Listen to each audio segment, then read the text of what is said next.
Today we are going to be talking about increasing your numbers in the gym, getting your hands on the ball more, and mobile phone usage. Welcome to episode 10 of Run It Straight.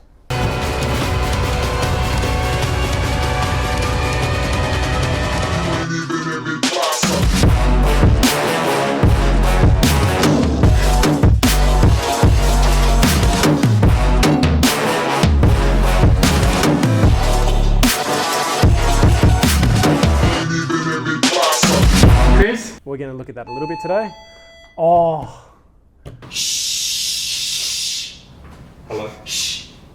Chris, can you go and turn the thing off? Okay, our first question comes anonymously via Instagram. What's the best way to increase numbers in the gym, especially bench?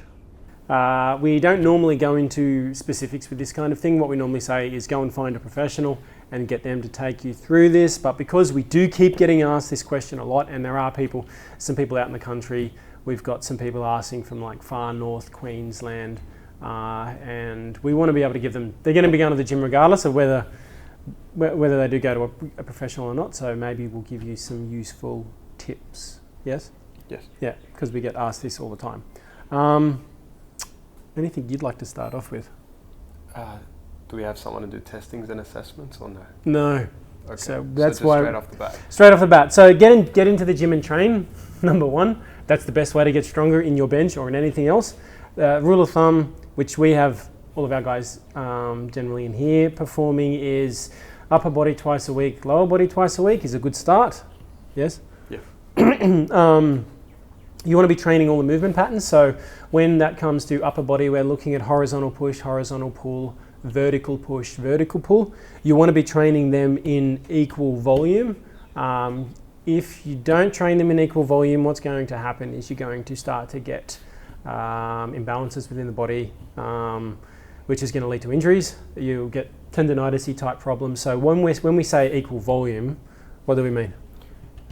Equal load between how many sets and reps and exercises you do between your bench press and your shoulder presses. So your horizontal pushes and your vertical pushes. Yep, and your vertical pulls and your vertical push and your horizontal pulls. Even though you're looking to increase your bench press, doing more of them and then not doing enough shoulder presses, for example, is a good way to hurt yourself. Yeah, that's a good way to put it. Yeah. So if you're doing, let's say we just said you're training your upper body twice a week. If you're doing 5 sets of some kind of dumbbell or barbell bench press, you should be doing 5 sets of some kind of row. So if you're pushing, you need to be pulling with an equal volume of work. And the same with above head pressing and with above head pulling. So like if it's a lat pull down or a chin up, those kind of movement patterns, we need to have a balance in the work that you're doing.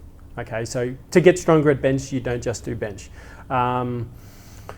You need to be also training stabilizers. So your rotator cuff, external rotation movements.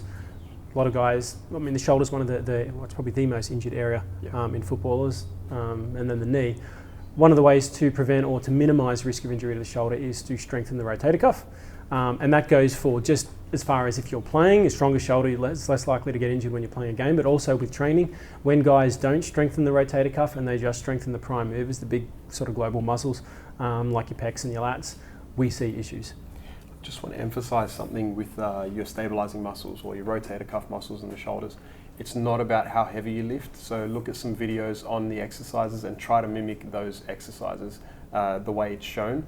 It's not about going heavy, it's usually quite light in load. Yep. And if you're not even ready for a cable machine for the rotators, then use a TheraBand. Yep. Oftentimes when guys injure themselves, you see them, they go to the physios and the physios will give them a lot of stabilizer stuff just with a rubber band, TheraBand, this kind of movement. Okay. Have a look online, there's a multitude of exercises that you can use to train external rotation. We've got some stuff, you can have a look through that, have a look through other people's stuff. Upper body movement patterns, we talked about horizontal push, horizontal pull, vertical push, vertical pull. You want to have equal volume across those. You want to be training the stabilizers. When we come to lower body movement patterns, you want to try and think of it this way, that whatever you do for the front of the body, you want to be doing for the back of the body. So if you're going to be doing squatting movement patterns, you want to be balancing that out by doing hip hinge movement patterns. So like a deadlift is a hip hinge.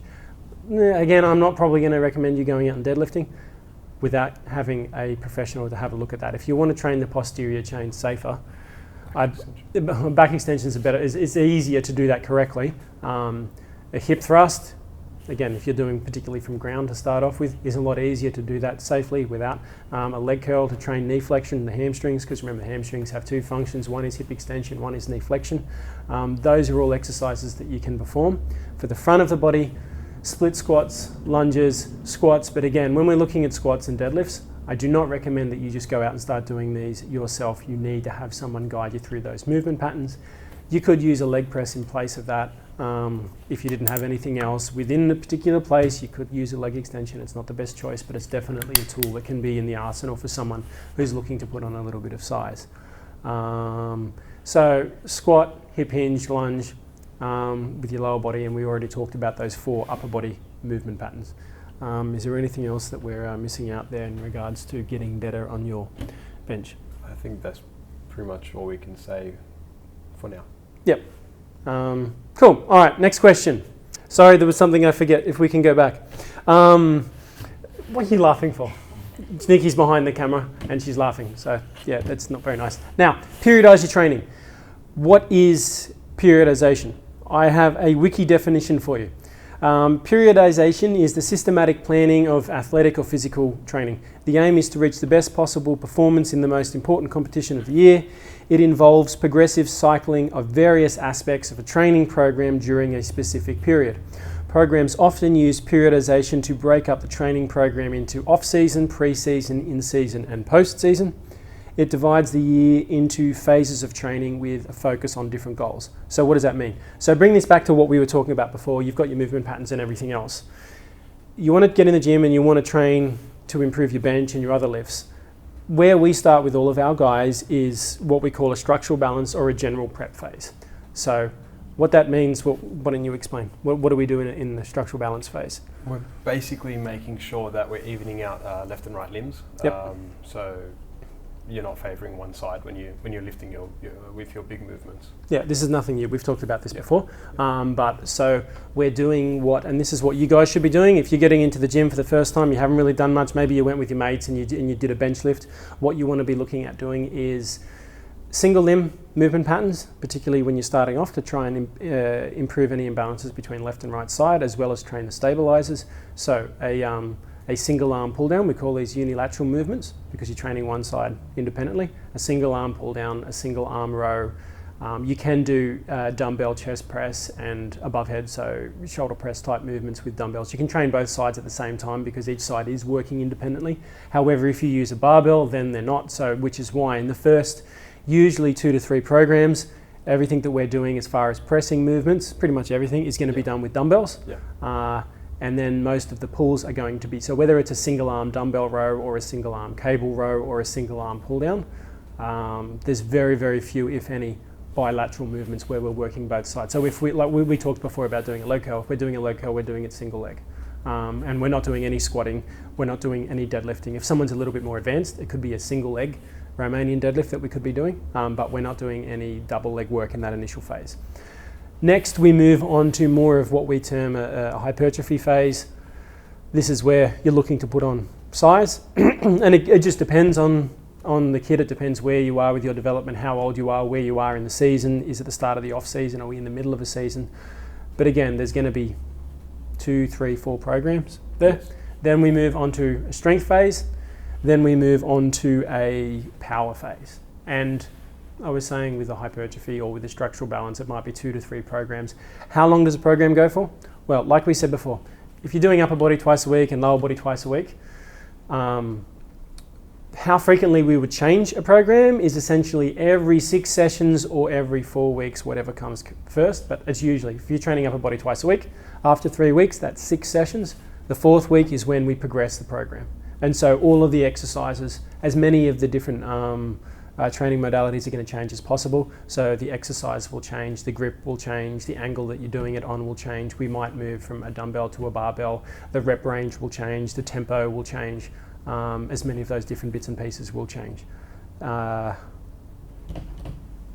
In saying that, you know, the structural balance phase, hypertrophy, strength, power, there is a crossover with all of those. While doing structural balance training, if you've never lifted before, you will be putting on size, you will be getting stronger. while doing the hypertrophy phase, you will be getting considerably stronger and you'll be getting a little bit more powerful. So there is always a crossover with some, it's just you're going to get more of one particular quality than others when you're focusing in on that. But for anyone who's new to lifting, you improve your muscle mass, your strength, your power. That all goes up as soon as you start lifting, provided you're lifting properly. Yeah, anything else? Yeah, actually there is. Don't underestimate the stabilizing exercises, so for the rotator cuff, because what we have found is actually what we can do is bring someone that hasn't lifted before, increase the strength of their stabilizing muscles, and their bench press goes up. Yeah, without even doing any bench pressing. Yeah. So don't underestimate the stabilizing muscles. If you neglect them too much, you will get shoulder injuries down the track. And it's like you said, it's not just about injury prevention, because I get that isn't very cool. It's like, who cares about that? I just want to get strong, bro. You will get stronger if you actually have strong stabilizers. The humerus, you're able to fix it in the shoulder a lot more when you're lifting. And so more of the force that, say, your pecs are capable of generating will actually be delivered into the bar, and you will get stronger. Okay, next question. Again, comes from Instagram, anonymously. As a centre, I find myself starved of the ball a lot, even when chasing as much possible due to ball hogs. I've approached the coach and the team, and it's practiced during training. However, it's never implemented into the game. What do I do? So not getting enough ball. We used to be a centre back in the day. Yeah. Go on. Okay. So if you are going and looking for the ball, I mean, first things first, you have to take a scoot after every kick return. Yep. And that's already getting your hands on the ball a lot more. Besides that, if the ball's not coming out to you, what you can do is when the ball's on the other side of the field, try to float, become a support player, like a second fullback, or what a fullback is meant to do anyway. Support the forwards. So it's not going to catch you out of position. When you do need to be in position, make sure you are. But I'd say in the first couple tackles, follow the big players in your team, and just hover around them. Try to be a support player. Yep.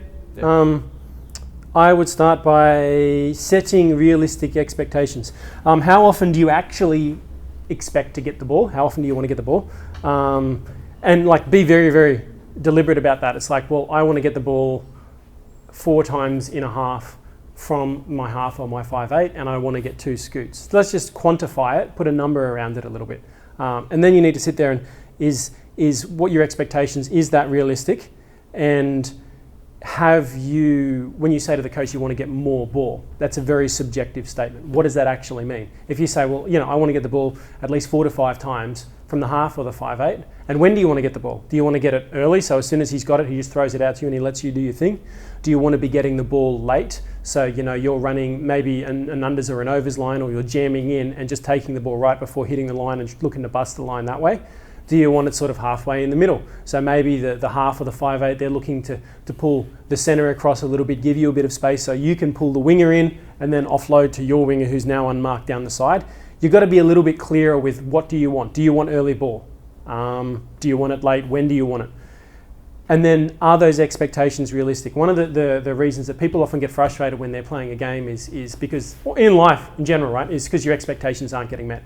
And if that's the case, there's one of 2 things. Either you need to change your expectations, or you need to change the circumstances so that your expectations are being met. So if you think, I should be getting the ball this much, and you've said to the coach, everyone's a ball hog, I want to get the ball earlier, what does that actually mean? Be objective about it, get clear about what that, and go to and if the coach says, no, it's not going to come that often, it's not going to happen that much, or the half of the 5/8 says that, you've got to either learn to accept that, or you've got to try and change their mind about it. Does that useful? That makes sense? So that's number 1. Assertiveness. You got to make sure that you are getting out there, you're being loud, and you're calling the ball. And this isn't just for someone who's playing centre. We see this all the time. We've got some guys who might be middle forwards, and we go out and we try to watch the boys play, get an idea about their game and how they're going, and where the areas they need to improve, areas they're doing well in. And oftentimes what we see is that there's some kids who've gotten big and strong, and you watch them play and they're just not quite as involved as what they need to be. And this is something that we've said before, is you've got to open your damn mouth and you've got to yell for the ball. And that might mean if your half has said, okay, we're gonna work to the 20, 2 hit-ups over to the left, then you've got to say, okay, I've got the second run. You tell the fullback, Steve, you come with me, and then you tell your hooker, whose name's Dave, I'm on your right, I've got the second, and you tell everyone else, and you yell, get out of the way, this is my run. That's being assertive. It's not being a jerk, but you need to be loud and you need to put what it is that you want forward. This is we've got a day for definitions here. So assertiveness, I went, one of the dictionaries, can't remember which one it was. Being confident and direct in claiming one's rights and putting forward one's views. Not just you, but so, yeah, look, this is not just you, like we just mentioned. Every player, centre, fullback, wingers especially, middle forward, you need to be clear, you need to be concise, you need to tell the people, this is my run, or I'm running it in three hit-ups time, or whatever it is. You're not going to get the ball unless you're assertive. Okay, so, and this isn't just in the game, this is at training too. Assertiveness, it says here that you've, I've approached the coach and the team.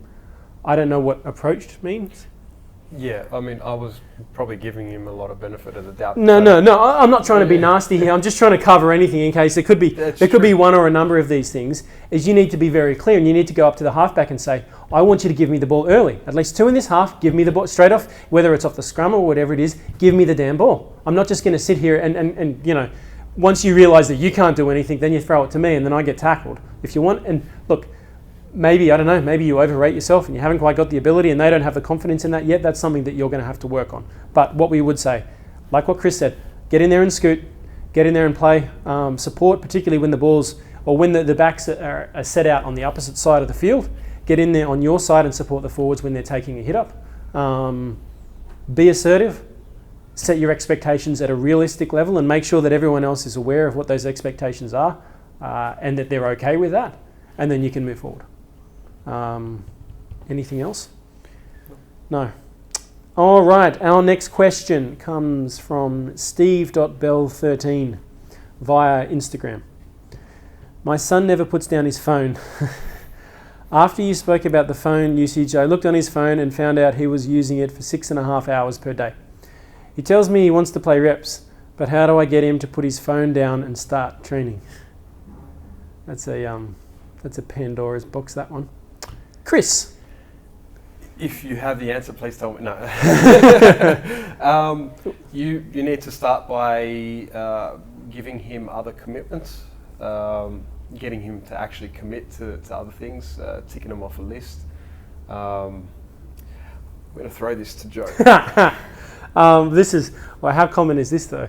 Yeah, this happens a lot. We posted something a couple of weeks ago about one of the boys who was averaging nearly 9 hours, and he had 2 days that were 15 hour a day he was spending on his phone. Look, this generation, they've grown up with the tech. It is very engaging. The tech companies know that. That's why they've designed things a certain way, and the boys often feel like they're missing out if they're not, you know, if it's usually Snapchat or Instagram where they're spending most of their time. Let's just and I wrote down a few numbers here. Let's look at this way. So what I would say is, first, if he's doing 6 hours a day or 6.5 hours a day, you've got to set some tangible goals of what's acceptable and what's not. At the end of the day, you're the parent. If he's using the phone too much, you just got to take it off him. Oh, but we can't do that. Well, you can. You're the one that's paying the bill. You've got to put some rules in place for how much he can use it, when he can and when he can't use it. And if he doesn't, just take it away. Oh, I'm going to get a lot of hate for that one. Yeah. All the kids will be like, bro, don't tell my dad to take my phone off me. But let's just think of it this way. Let's just say he went from 6 hours a day down to 2. That's 4 hours per day. Over 7 days, that's 28 hours. Over 6 months, that's 722 hours. 722 hours that you could spend, obviously we're talking rugby league here, but this could go for anything, but you could spend getting good at something. Now, I guarantee you that if in a 6 month period, which is like one of our off seasons, if you spend 722 hours training, you'd probably go to being in the top 10% of in the strength category in your team. You'd probably go to be in the top 10 or even top 5% as far as fitness goes. You'd probably be in the top 10% as far as skill goes. So if you want to get better and you want to be able to go out into games and enjoy your footy, you got to put the time in. You know, you're going to be the fittest player in your side, the most skillful. You'll be the player that everyone's, oh, like, what does he do differently? Oh, well, I wasn't born with anything. I just don't stare at a screen all day long. Okay. Success in anything has a price, and more often than not, that price is time. You can either spend the time doing something which is not going to get you anywhere, but it feels good in the moment, or you can put that time into something else. And we've seen that. We've got some kids in the program who we both admit when they started, not strong, 1 out of 10. Yeah. And there's a few that we have in mind, and they're probably watching this video, and they probably know who they are. We've seen them go from, in a bit more than 6 months, but in 18 months, they've gone from a 1 out of 10 to a 7.5, 8 out of 10 to being on the verge of being able to get picked in rep sides. And these kids, they have no natural ability whatsoever. But it's just, and one of these kids, I look at his phone, the amount of time that he's spending on his phone per day, it averages between 20 and 40 minutes. And there's other kids that have come into the program who are spending, on average, 4.5 to 6.5 hours a day, who've made rep sides. And this kid's going past them. He's just pulled past a level that a lot of those guys are at. You give them another 12 months, they're not even going to be close. Okay? So I can't impress right now how easy it is for kids, comparatively to everyone else, to get good. You know, back when I was younger, we didn't have phones. So you got home, what did you do? You went outside and you threw a footy around and you played with your mates. So the talented kids were still, they were always active, they were always playing, they were always moving, they were better than you, and it was really hard for you to catch up. And now those kids are just sitting on their backside at home. They're all just doing this. They do it on the train, they do it on the bus, they do it in the car when they get picked up, they go home, they sit at the kitchen table, they sit on their phone, or they sit on their bed, and they do the same damn thing. Just to touch on that. Yeah. No, it's... These days, there was no academies like this, back when I was playing, back when Joe was playing. Yeah. We have the tools now. So if the kid's not going to get off the phone, give him something to research that's useful. That'll get him motivated. We say this all the time, the phone can be a useful tool. Yeah. But there is nothing useful that's going to be happening on either Instagram or Snapchat. I would say to the boys, well, what am I going to do on the bus? I said, well, you can't read articles on how to improve your strength, on how to build muscle, on how to improve your nutrition, on how important hydration is, on how to improve your change of direction, on how to get fitter, on how to improve your speed, whether it's acceleration or it's top end speed, on how to sleep better, on how to get a mental edge over other people. You can find stories of athletes who've overcome unbelievable odds to achieve something, not just athletes, but people in general. You can look at the lifestyles now, which we've never been able to do, of people that are hyper successful. You could look at, say, someone like Michael Phelps and see how hard he worked. Or you could look at Michael Jordan or Kobe Bryant. Or you could look at like The Rock or Mark Wahlberg, and you can see what are the kinds of things that these, because success leaves clues. And one of the clues that success doesn't leave is sitting on your phone for 4 or 5 or 6 hours a day. No one who is achieving anything in anything is wasting time. Some people use it as a tool. Maybe some people are posting actual content, and maybe they've got businesses and things like that, and it could be a social media, and that's their thing. But all you're doing is being a consumer of their own of their stuff. You're not producing anything yourself. So if you are going to use it, you're going to use it as a tool. If you're going to go on YouTube, let's say, okay, watch documentaries of elite level athletes, with it, basketballers, footballers, Olympians, bodybuilders, good one, because those guys live a pretty Spartan lifestyle to get themselves to the point where they're at. Use it for something useful. Okay, rant over. Anything else to add on that? No. All right, that's all we have for today. Can't wait to see you in the next one. Please, what am I supposed to say again? Subscribe, on like, share, all that stuff, Instagram, Facebook, YouTube. Please go over and follow us on YouTube. I know a lot of people are watching most of this actually on Facebook, but come follow us on YouTube as well. Cheers.